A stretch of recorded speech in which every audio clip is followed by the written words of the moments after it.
Carter Lane ruled every room until tonight. As the city lights flickered beneath the Solis Tower, he mocked the quiet woman with the battered canvas bag, certain she didn't belong. But when she looked up and he finally saw the words stitched in gold on her bag, everything stopped. In a single silent moment, the untouchable CEO realized the real power in the room wasn't his. It was hers. Before we begin, hit that subscribe button and let us know in the comments. What's something you carry that people never see but means the world to you? The Solis Tower lobby at dusk was a world of its own, sterile and bright, all marble and chrome, the air humming faintly with the scent of expensive cologne, and rain swept in on tailored coats. Concierge staff glided by, their uniforms crisp, their eyes trained to spot the smallest breach of protocol. The only sound out of place was the distant rumble of thunder behind the glass. Carter Lane was in his element, hands tucked in his pockets as he surveyed his reflection in the elevator doors. His laughter, sharp and practiced, cut through the small crowd of executives clustered near the reception desk. He leaned into the conversation, dropping names and numbers, letting his presence fill the space. People watched him envied, resented, admired. He noticed every glance and cataloged every one. But tonight, among the polished shoes and silk scarves, there was a woman who didn't fit. She stood just inside the revolving doors, rain freckles on her cheeks, eyes drawn not to the skyline, but to the worn straps of the canvas bag she hugged to her side. Her coat was plain, her hair pinned up in a way that spoke of habit, not vanity. She looked like she'd done battle with the city and survived, if only just. Nobody else noticed her, not really. They moved around her like she was a column or a potted plant, something to be avoided, not acknowledged. Carter caught sight of her as he waited for the elevator, and with the easy arrogance of a man who'd never been on the outside, he smirked. "You lose your invitation?" he called across the marble floor, voice pitched just loud enough for his colleagues to hear.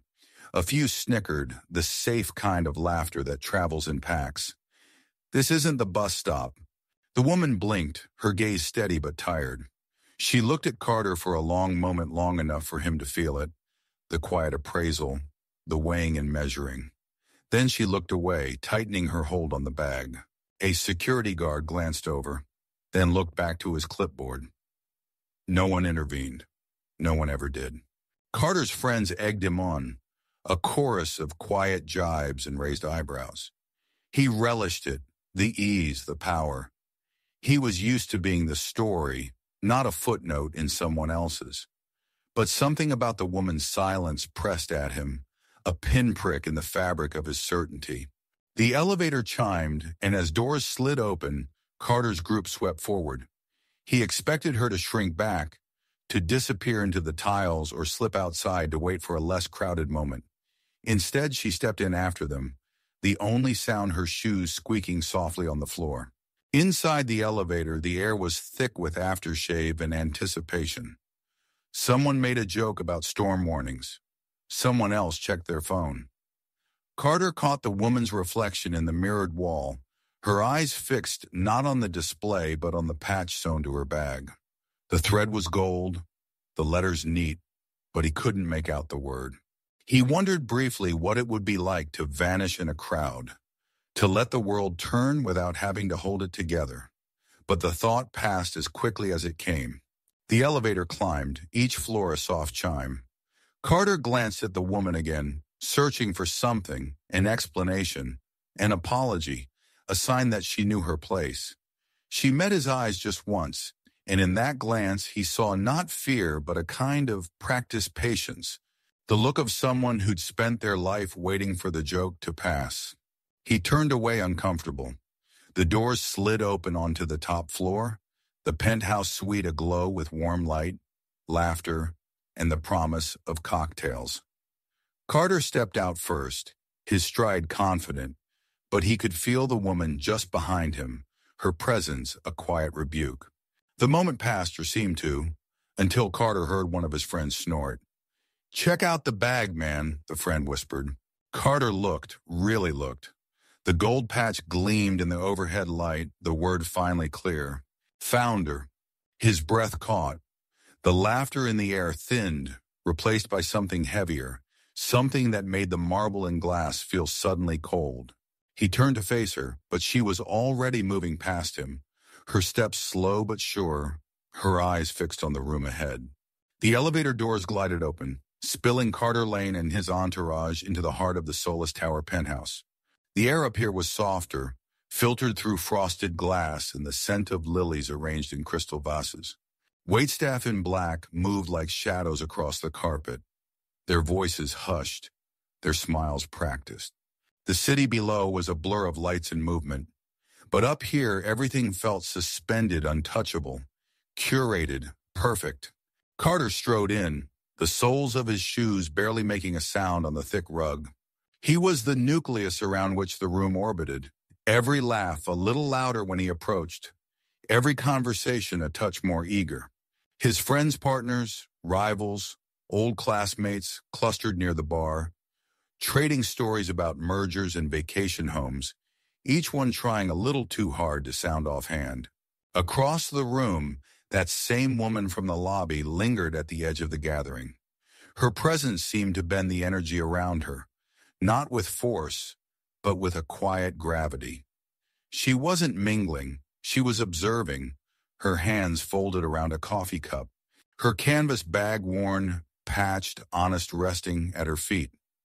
The patch on the front was still hidden in the folds, the gold thread catching only the occasional glint from the overhead lights. Carter's gaze found her again and again, curiosity pricking at the edges of his confidence. What was she doing here? Was she lost? Or was she someone's guest and afterthought, a +1, maybe even a mistake in the invitation list? The thought amused him. He let the feeling sharpen into mischief. He glanced at his colleagues, lowering his voice just enough to draw them closer. "Anyone know who our mystery guest is?" he asked, nodding at the woman.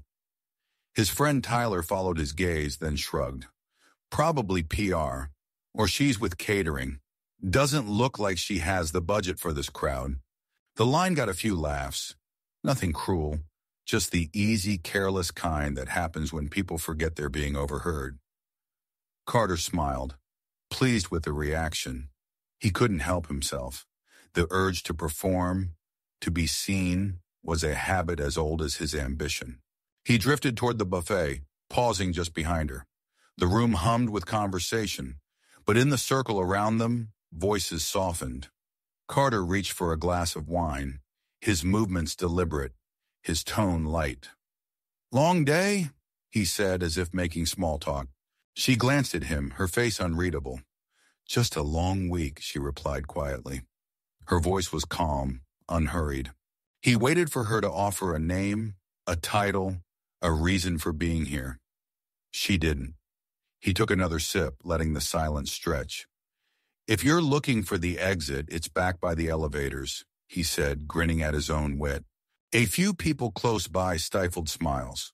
One or two looked away, embarrassed. The woman didn't flinch. She set her cup down, shoulders squared. "Thank you," she said, her eyes meeting his. "But I know where I'm going." Carter felt a flicker of uncertainty. He had expected discomfort, apology, maybe even retreat. Instead, she stood her ground, her gaze steady and, was it pity, almost gentle? He pressed on, unwilling to let the moment slip. "You don't seem like the usual crowd," he said, his voice still easy but edged now with something sharper. "What brings you here? Looking for a free meal? Or just sightseeing?" The words landed harder than he intended.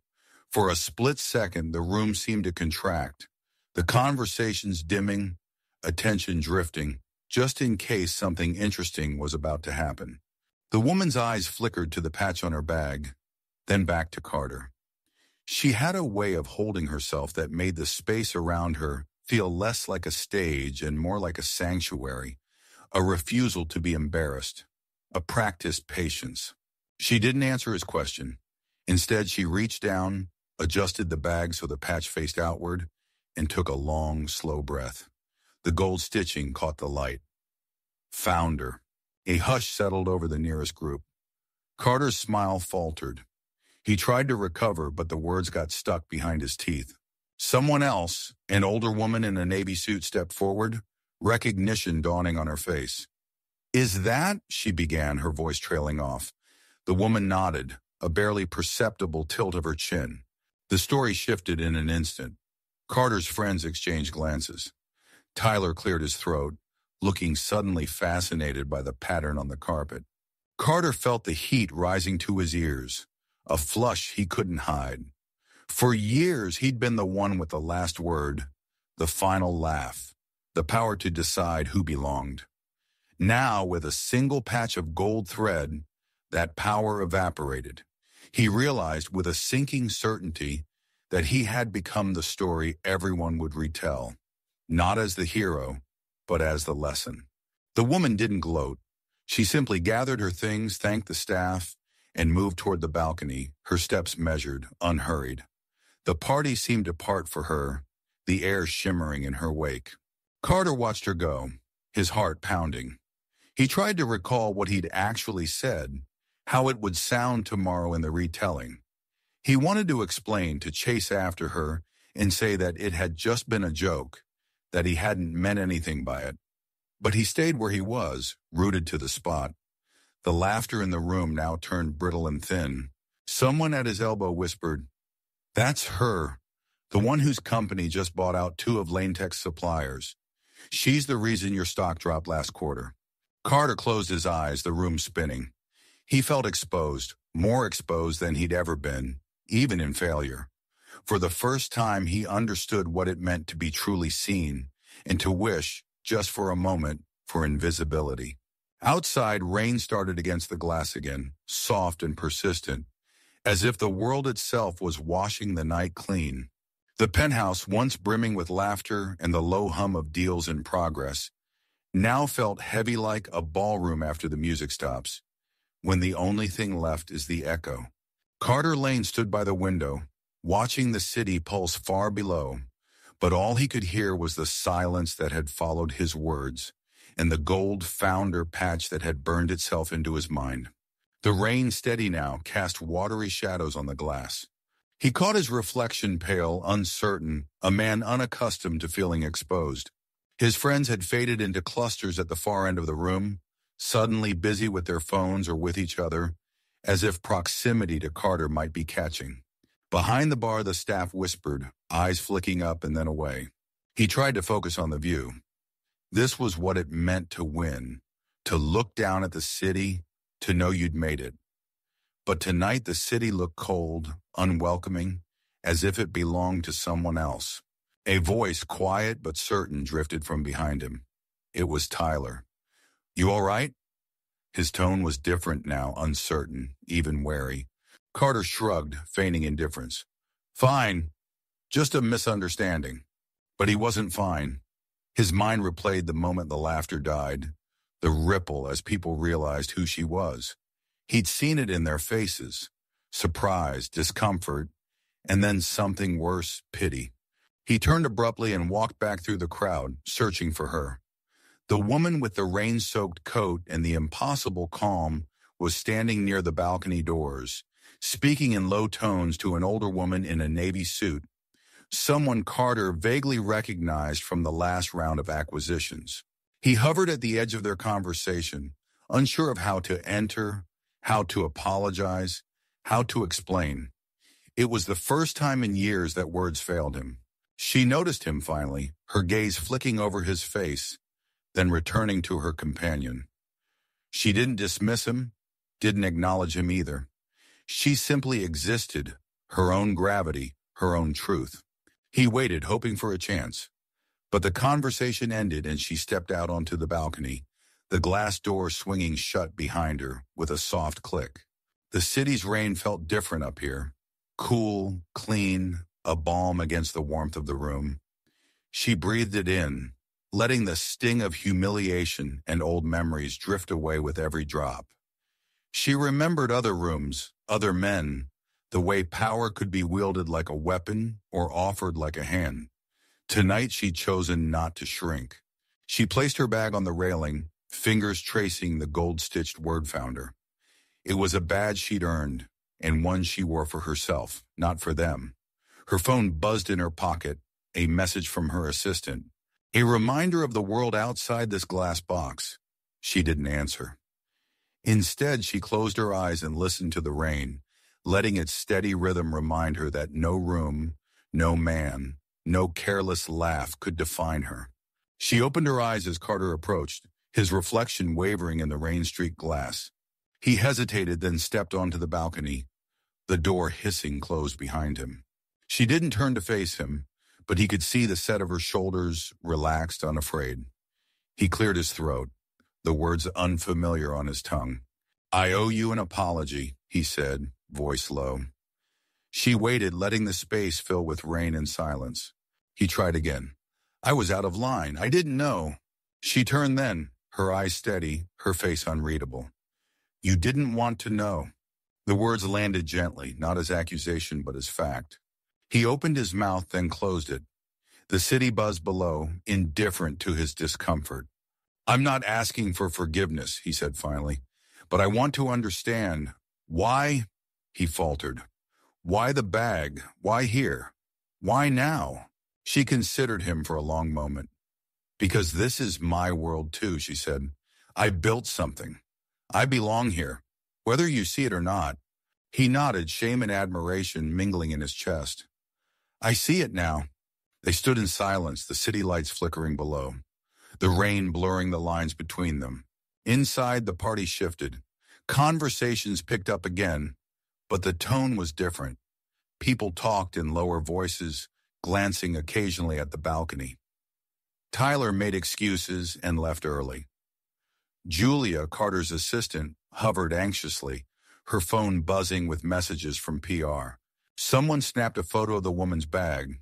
It would be on social media by morning, a single frame that told the whole story to those who knew how to look. Carter watched her go, her silhouette a study in quiet strength. He felt the weight of his own ignorance, the realization that for all his success, there were rooms he'd never truly entered. Not because he wasn't invited, but because he'd never thought to knock. Back at his apartment, Carter sat in the dark, the city's glow painting restless shadows on the ceiling. He scrolled through the messages piling up on his phone, apologies, questions, a few jokes from colleagues who hadn't been there, who didn't understand. He set the phone aside. In the hush, he found himself thinking not of the deal he'd almost closed, not of the party or the rain, but of the word founder, stitched in gold, and how it felt to have the world shift beneath your feet. For the first time in a long time, he wondered what it might mean to start again. Not as the loudest voice in the room, but as someone willing to listen. The city was waking up, but Carter Lane had barely slept at all. He'd walked the floors of his penthouse, glass in hand, looking out at the skyline as if it might offer him absolution. He kept replaying the moment, the laughter, the gold patch, the way the room had gone cold and silent. The news had already started to spread. He was used to being in headlines, but this story was different. It was about him, but it wasn't his. Downstairs, his phone buzzed with messages, some supportive, some confused, most just curious. Julia left a voicemail. "Let me know when you're ready to talk strategy." But Carter wasn't ready for any strategy. He was still looking for honesty. Across town, Evelyn Bennett sipped her coffee in a kitchen she barely recognized as her own. She'd barely slept either. She kept reading and rereading the email from her board, half polite, half panicked. But she closed her laptop and focused on the sunlight filtering through the window, on the way the dust motes spun in the beam, on the sound of the city waking up outside. She touched her bag, fingers brushing over the word founder. The gold thread was already a little frayed. When Carter arrived at Lane Tech, the usual hush of deference was missing. There were side glances, quick whispers that stopped when he passed. In the elevator, a junior analyst darted out 2 floors early.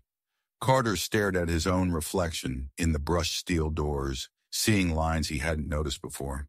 At the morning meeting, Tyler shot him a look half sympathy, half challenge. "You want to lead this, or should I?" Carter nodded, voice even.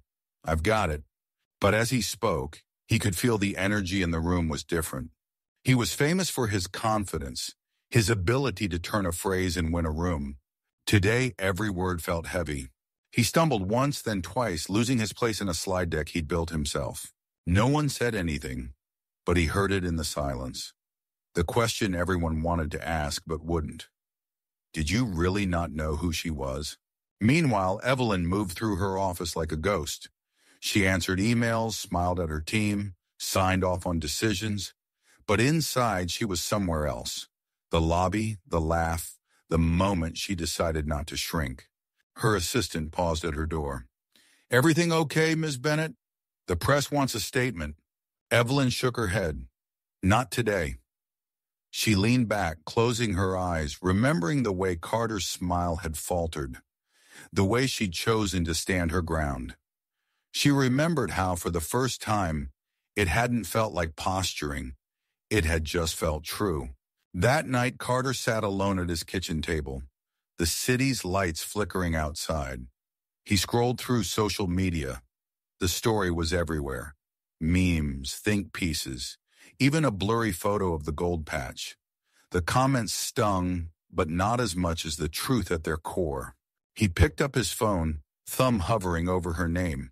He thought about calling, about offering an apology that was more than PR. But what would he even say? "I'm sorry I didn't see you.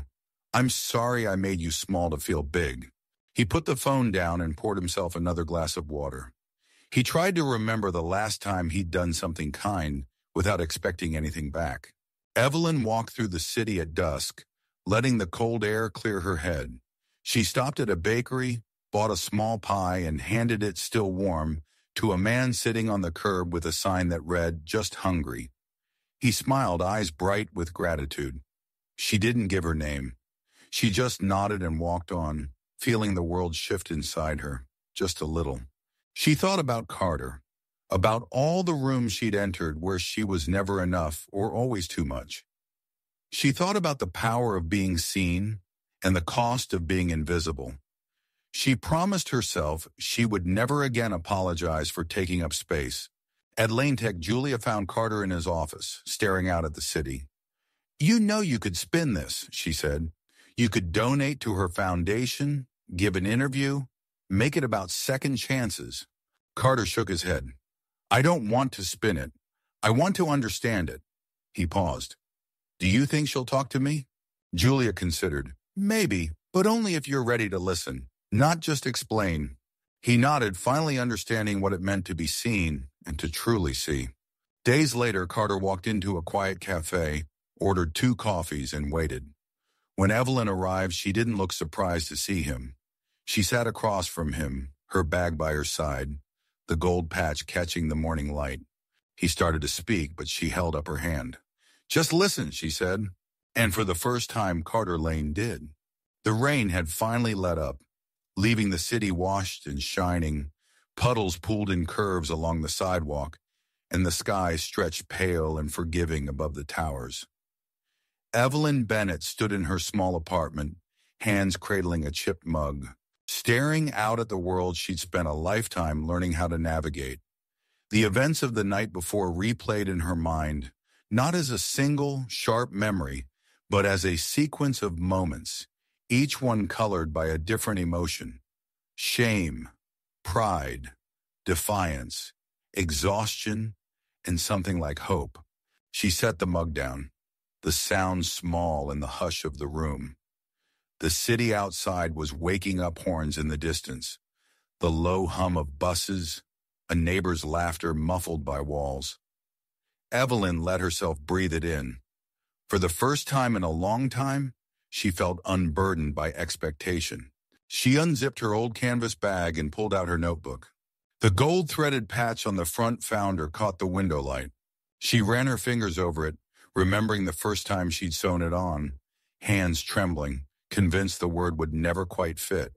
She'd been laid off that week, told she wasn't a culture fit, which she'd come to learn meant not the right pedigree. She'd left with a single box and a dozen ideas for a business that no one believed would work.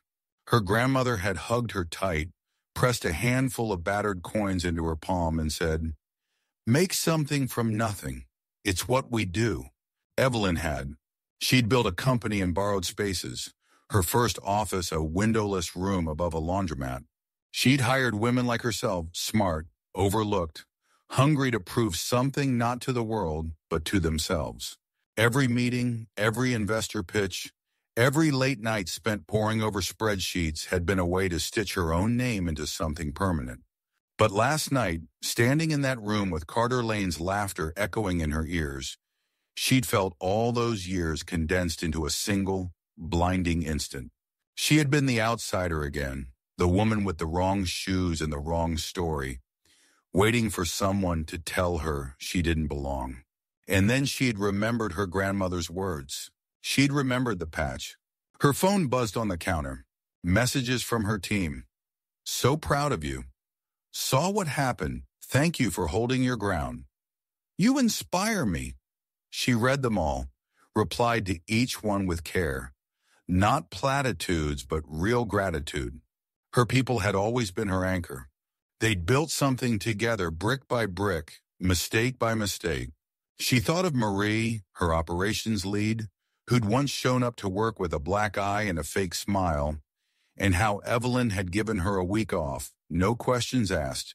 Of Jordan, the intern who'd stuttered through her first presentation, but now ran her own department. Of her mother, who never understood startups, but always understood dreams. She remembered her first board meeting, the way the older men had looked her up and down, hands steepled, eyes skeptical. What makes you think you can lead? One had asked. Evelyn had smiled, steady as she could. Because I already do. She'd learned to answer questions like that with action, not words. And yet, in the moments after last night's confrontation, she'd wanted nothing more than to retreat, to shed the patch, the title, the armor. But she hadn't. She'd stood a little taller, let the silence do its work, and left the party not as a caution, but as a promise. The first year of her company had been brutal. She'd pawned her grandmother's ring to make payroll, eaten instant noodles in a kitchen that doubled as her office. Some days she wondered if the world would ever see her at all. But every time she thought about quitting, she'd found a reason to stay her team, her clients. The quiet conviction that dignity didn't come from recognition, but from the refusal to disappear. She'd learned to celebrate the small victories. A client who paid on time, a pitch that landed, a holiday party where no one cried in the bathroom. She'd sewn new patches onto her bag with every milestone. Believe, grow, stay. When her company turned 5, she added founder, gold against the canvas, bold and unapologetic. She spent the morning in the office, sun spilling across her desk, her team bustling around her, the energy different, lighter, brighter, respectful. Marie brought coffee, set it down with a wink. You made the news, she said. Evelyn rolled her eyes. Let's hope it's for the right reasons. Marie grinned. Does it matter? You showed them who you are. Evelyn nodded, feeling the truth of it settle in her bones. She checked her email requests for interviews, invitations to panels, even an apology from the conference organizers. She replied to none of them, not yet. She needed time to understand what it meant to be seen, not just watched. At lunch, she walked to the park, her bag slung over her shoulder. Children played in puddles, a dog chased pigeons, and the trees shivered in the wind. She sat on a bench and watched the city move, her thoughts drifting to Carter Lane. She wondered if he'd learned anything from last night, if the echo of his laughter haunted him as much as it haunted her. She didn't hate him. She pitied him. A man who'd never had to fight to be seen, who wielded power like a shield, not a gift. She hoped for his sake that he would find his way to humility, to the kind of strength that makes room for others. Evelyn thought about what power meant, not the ability to exclude, but the willingness to include. Not the volume of your voice, but the steadiness of your presence.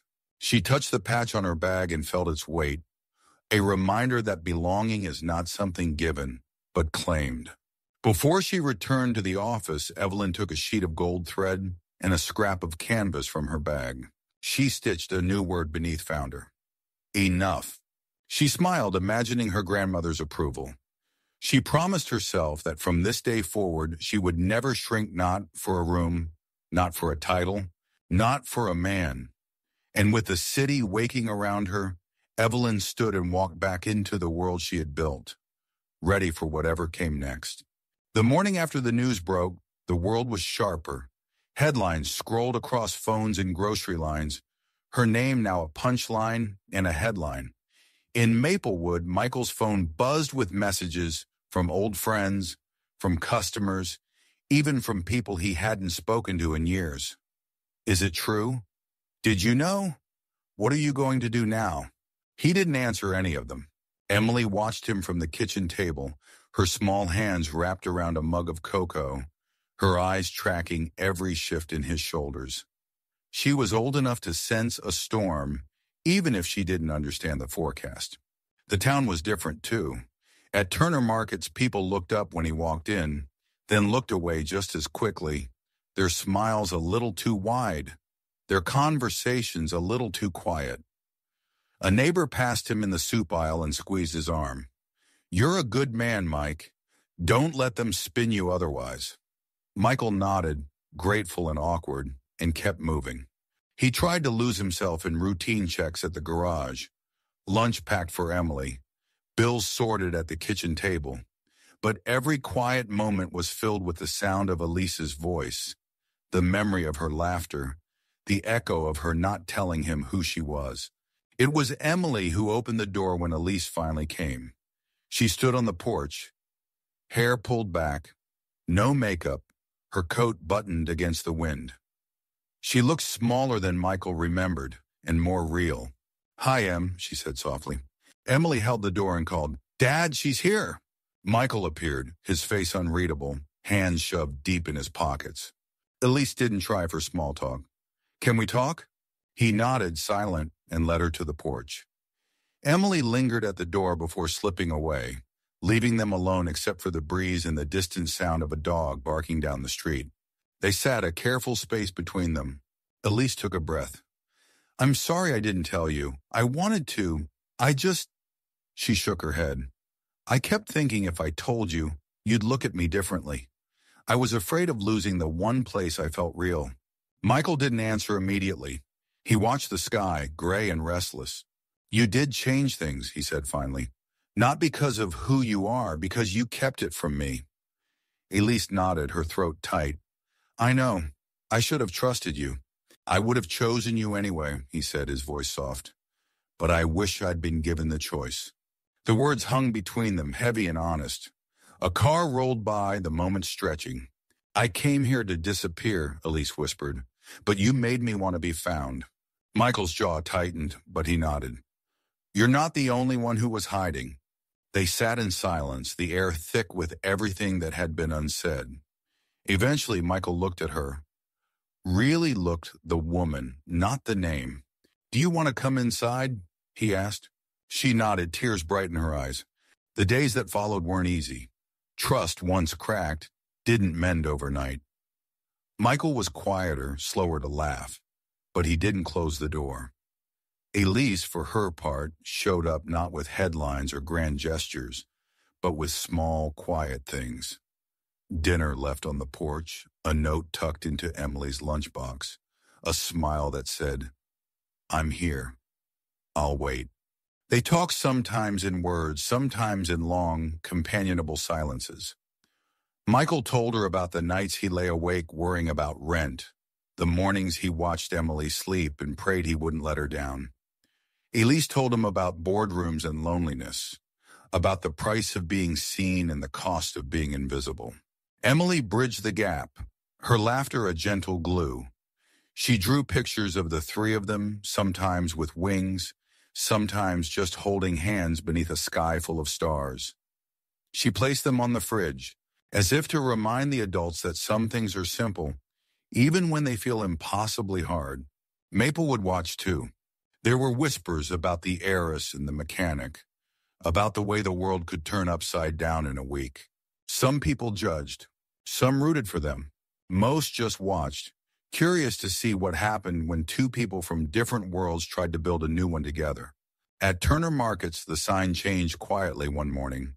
Turner and Whitmore Markets, honest food, honest people. The change wasn't just in the lettering. It was in the way customers lingered a little longer, the way cashiers smiled wider, the way neighbors started talking about kindness again. One night after Emily went to bed, Michael and Elise sat at the kitchen table, the only light a lamp with a shade crooked from years of use.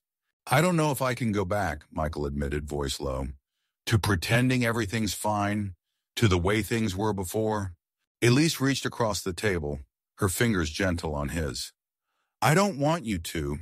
I want us to build something real. No more hiding, no more stories." He looked at her, tired and hopeful all at once. "It's going to take time." She squeezed his hand. "I have time. I'll wait, as long as it takes." He smiled, the first real smile in days. "Good, because I think I'm finally ready to try." They didn't promise each other forever. There were no grand gestures, just the quiet daily work of trust and forgiveness, of learning to see each other, not for what they'd been, but for who they were becoming together. And in a small town where everyone knew everyone's business, it turned out that sometimes the best stories were the ones people built slowly, with honesty, patience, and the shared hope that love given enough time could really be enough. News of the night at La Fontaine spread quietly at first, just a whisper among the city's elite, an anecdote shared between bites at brunch, then a headline. "Harris seen dining with mechanic and daughter, a gesture or something more." Ava sat at the end of the long boardroom table, the morning sun glinting off glass towers outside. Her colleagues eyed her with a mix of curiosity and calculation. She could feel the difference in the air. Less warmth, more edge. It was the kind of scrutiny she'd fought her way through for years. Doubts wrapped in polite tones, compliments with barbed hooks. Charles, her mentor-turned-rival, leaned forward. "You've made quite an impression, Miss Davenport. The Foundation's donors want reassurance. We're a brand of exclusivity, not charity. Is this a new direction?" His voice was measured, practiced. Ava met his gaze. "Kindness isn't a detour from strength. It's the core of it." She kept her tone even, but the effort cost her more than she let show. He smiled thinly. "Of course, just remember the world is watching and judging." Ava nodded, silent. She was used to being measured by standards she never set. That night, she sat alone in her apartment, the city's glow reflected in the window. She thought of Cole and Laya, their laughter echoing in her memory, the weight of the moment when kindness had cost her nothing and changed everything. The next morning, the garage was busier than usual. Benny, the owner, offered Cole a knowing look as he handed him a set of keys. "Heard you made the news, hotshot. Saving the day for the rich and restless?" Cole grunted, the tips of his ears turning red. "Wasn't like that." Benny smirked. "Wasn't not like that either." Customers lingered a little longer, some openly curious, some quietly respectful.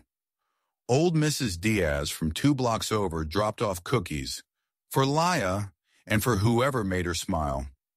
Cole accepted them with a nod, the knot in his chest loosening just a bit. At home, Laya's energy was brighter.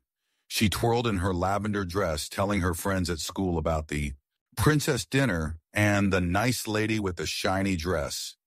Her teacher, Mrs. James, sent home a note.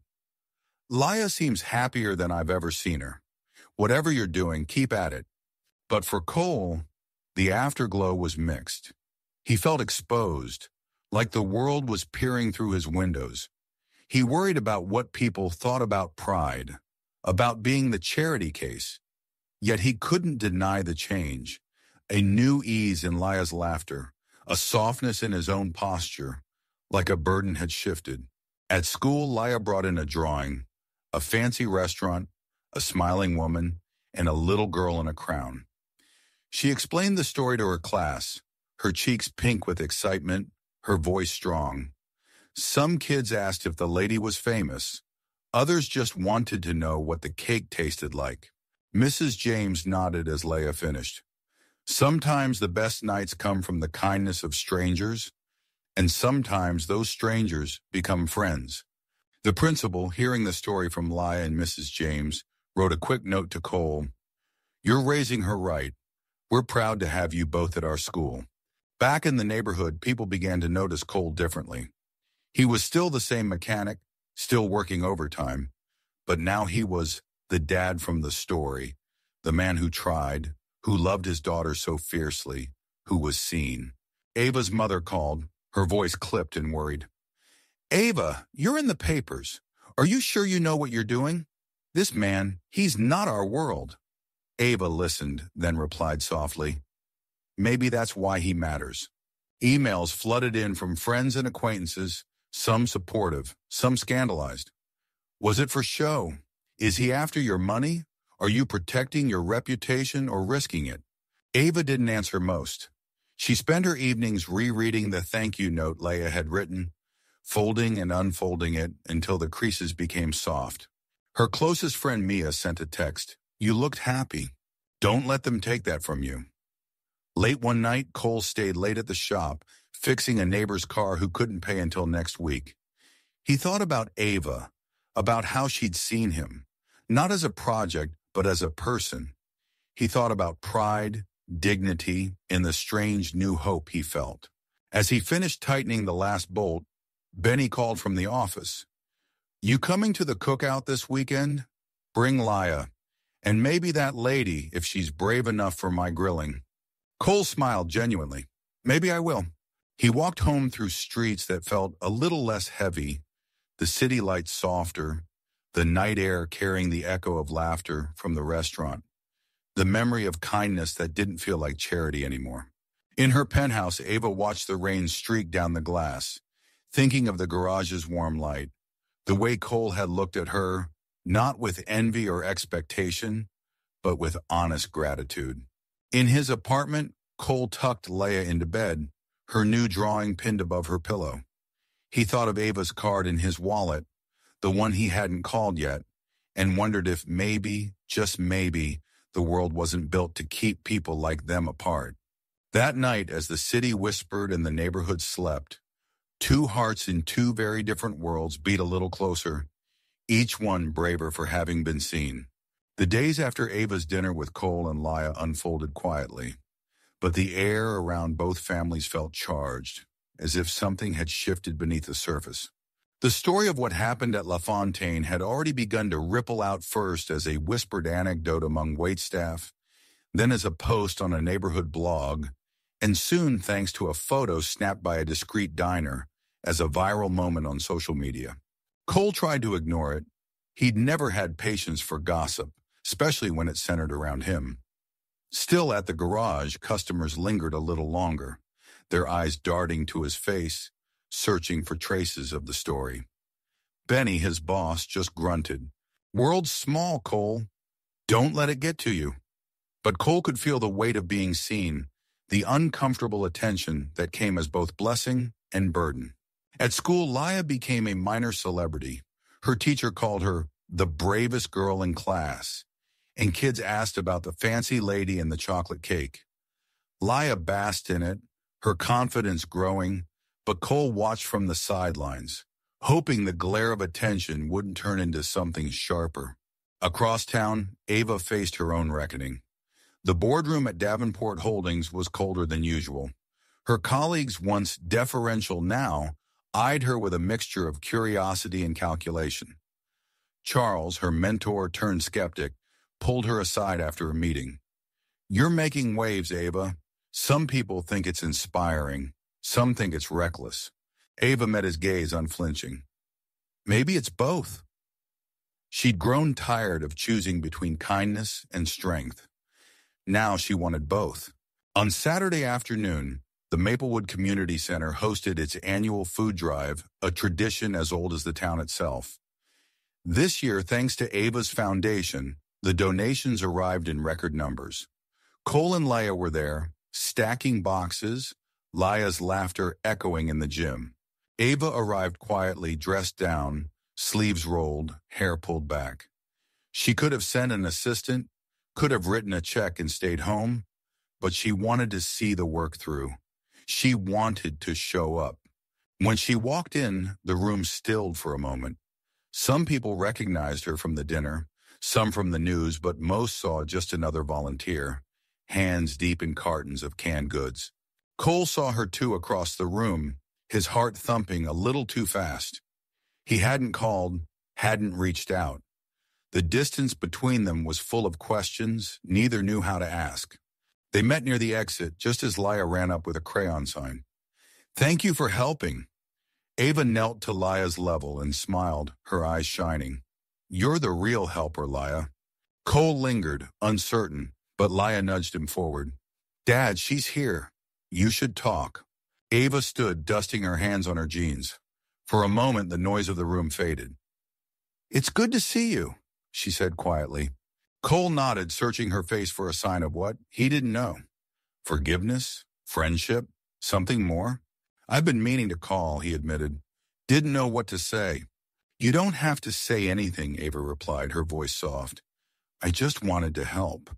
They stood in silence, the world bustling around them, until Cole found his words. "You did more than help. You reminded me that sometimes. People stay." Ava looked at him, really looked, and for the first time Cole felt hope instead of fear. That evening, as the event wound down and the sky deepened to violet, Ava and Cole found themselves outside, away from the crowd. The parking lot was nearly empty, the last of the volunteers waving goodbye. Ava leaned against the hood of her car, arms folded, her gaze on the horizon. "I don't know the rules for this," she admitted. "I've spent so long building walls, I forgot how to let someone in." Cole nodded, shuffling his boots. "Me too." She smiled, the kind that starts small and grows. "Maybe we don't need rules. Maybe we just try." Cole took a breath, letting the cool night air settle his nerves. "I want to," he said. "But I want to do it right. No secrets. No pretending." Ava reached for his hand, her grip warm and steady. "That's all I've ever wanted." In that simple gesture, the world didn't change, but something inside them did. For the first time, the distance between their worlds felt bridgeable, not because it had disappeared, but because they decided to cross it together. Back at home, Laya drew a picture her dad, and Ava, all holding hands beneath a bright yellow sun. She taped it to the fridge, proud.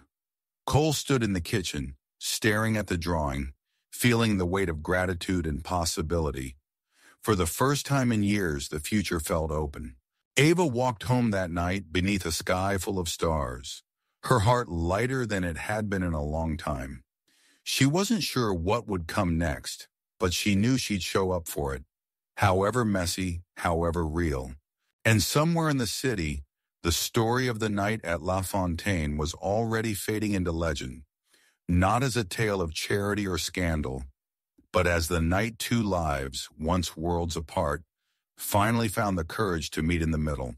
The sun crested low over Maplewood, painting the windows of Turner Markets in gold, and the battered garage doors across the street with the same forgiving light. On a Sunday morning, Michael Turner walked the aisles at the store not as a stranger or a story, but as himself, hands in his pockets, Emily at his side, and a peace that had taken the long way around to find him. Elise was there too, not in a tailored suit, not on magazine covers, but in jeans and a blue sweater, pushing a cart with a bag of apples and a loaf of Emily's favorite bread. They met by the dairy case, the ritual of these mornings as natural now as the sunrise. "Fancy seeing you here," Michael teased, reaching for a carton of milk. Elise smiled, a real smile, one that belonged only to this place and this moment. "I think I was just looking for the right cereal." Emily grinned from her perch on the side of the cart. "She always finds what she needs here." There was no more pretending. The town no longer whispered or stared. It simply accepted, sometimes with a nod, sometimes with a knowing smile, that some stories are written in small, steady acts. A repaired alternator, a shared pie, a hand on a cart handle. It happened not with fanfare or flashbulbs, but between the oatmeal and the canned peaches. Michael, hands trembling, reached into the cart and pulled out a small box nestled beside a loaf of sourdough. He dropped to one knee, the overhead lights flickering softly, and cleared his throat. "Elise Whitmore," he said, voice steady in its simplicity. "I didn't fall for the woman in the headlines. I fell for the woman who brought pie to my garage, who let my daughter draw wings on her, who saw me when I didn't know I wanted to be seen. So what do you say? Make this the only aisle we ever have to walk alone in again?" Elise's hand flew to her mouth, laughter and tears tangling in her eyes. Emily's gasp echoed down the aisle. "Say yes!" And with a nod and a laugh and a blur of happy tears, Elise said, "Yes, yes, absolutely." Around them, the grocery store paused. A few neighbors clapped. A cashier wiped at her eyes, and old Mr. Diaz from produce muttered, "About time." Some rings don't need candles or string quartets. Sometimes all it takes is a cart, a cereal aisle, and the one person who makes every aisle feel like home. Weeks later, a new sign gleamed above the garage. Turner and Whitmore Honest Auto Service comes first. The wood was imperfect, the letters hand-cut, the grain visible and proud. Michael ran his hand across it on the first morning, Emily beaming at his side, Elise waving from the bakery across the street. It wasn't about the name. It was about the promise, a place in the world where kindness was currency, where everyone got a second chance, where dignity wasn't for sale. Sunday mornings stretched into months and years. Elise learned the rhythms of pancake Saturdays and school projects, and the way Michael's hands always found something to fix, except perhaps the soft stubbornness in her own heart that finally learned to trust. Emily grew up with two worlds folded into one: the smell of motor oil and cinnamon rolls, the sound of laughter that crossed every threshold. She started calling Elise Mom one day, quietly, as if the word had always belonged to her. Years passed.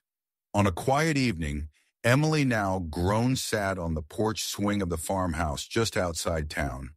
A mug of cocoa in hand, two children snuggled close. They asked about Grandpa and Grandma, about the store and the garage, about how it all started. Emily smiled, the memory soft as the twilight. It started with spilled groceries, a broken bag, and a man who helped because he didn't know how not to, and a woman who wanted to be seen, not for her name, but for her heart. Her daughter grinned, wild curls bouncing. "So they lived happily ever after?" Emily laughed. "They learned to live and to love and to show up for each other, even when it was hard. That's better than a fairy tale. That's real."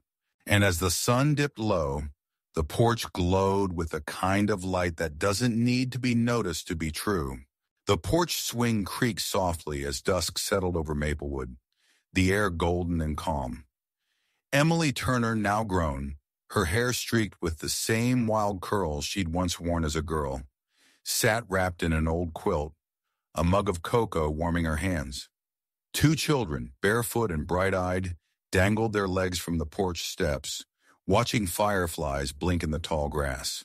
"Grandma," the littlest one asked, "is it true Grandpa fixed cars and Grandma Elise ran the whole store?" Emily smiled, a slow, knowing smile that came from years of living and remembering. "It's true," she said, glancing toward the old garage just visible down the lane, its sign Turner and Whitmore family auto-glowing gently in the last light. The boy frowned, thoughtful. But they were so different. Emily's laughter was soft and real. "That's how all the best stories start," she said, "with different people doing small, brave things for each other." She sipped her cocoa, letting the memory unfold. "Your grandpa Michael saw a lady in trouble with her groceries and just helped. No questions, no reward. And Grandma Elise, she helped us too, but she didn't want anyone to know her name. She wanted to be real. That's how she found us. That's how we found her." The girl leaned in, wide-eyed. "But didn't people talk about them? Didn't it get hard? Oh, it got hard, Emily admitted. They had to learn that kindness isn't always easy, and that sometimes the world doesn't want you to belong, but they kept showing up for each other at the grocery store, at the garage, at every Sunday pancake breakfast. And every time they did, the world got just a little bit bigger, a little bit kinder. The porch light flickered on as the sun slipped away, casting a warm glow over the steps. Emily wrapped her arms around both children, pulling them close. Home, she said quietly, isn't just a place. It's the people who see you, all of you, and love you anyway. It's the hands you hold, the names you share, the stories you tell, and the small good things you do when no one's watching. Her daughter nodded, settling against her side. I want to help people, too. Emily kissed the top of her head. Then you already know the best part of our story. As the fireflies danced and the old swing creaked into the night, the Turner and Whitmore family born of a broken bag, a simple kindness, and the courage to belong remained, imperfect and enduring, proof that magic still lived in ordinary lives. And somewhere in the heart of the town, the echo of that first Act One small hand reaching for another could still be felt. A quiet promise that kindness, once given, never really ends.